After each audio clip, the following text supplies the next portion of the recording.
Kilometres की बात की, थोड़ा सा इस पे तो ब्रीफ कर लें। कितने स्क्वायर किलोमीटर में बलूचिस्तान में एक प्राइमरी स्कूल है comparatively in other parts of the country? देखें, बलूचिस्तान इस वक्त 3,47,000 स्क्वायर किलोमीटर पर रकबे पर मुश्तमिल है। बलूचिस्तान में 11,000 के करीब, टोटल बलूचिस्तान में कोई 13,000 के करीब जो हैं वो 14,000 के करीब, 13,500 14,000 फिगर्स वरी करते हैं टोटल स्कूल हैं। उनमें 11,000 स्कूल जो हैं वो प्राइमरी हैं, और 11,000 स्कूल को जब आप तकसीम करेंगे तो बलूचिस्तान में 31 किलोमीटर स्क्वायर किलोमीटर रेडियस पे एक प्राइमरी स्कूल जो है वो बनता है। इसी तरह बलूचिस्तान के अंदर 361 जो है मिडिल स्कूल्स हैं ख़वातीन के लिए।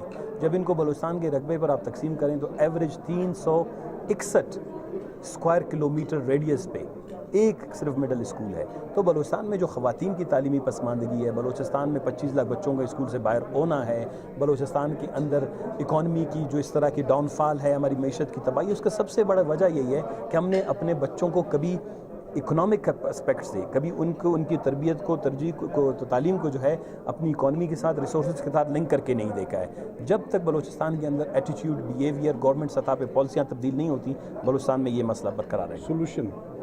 सोल्यूशन यही है, ये आपका सबसे बड़ा वसीला है, ये आपका सोना है, चांदी है, तेल है, गैस है।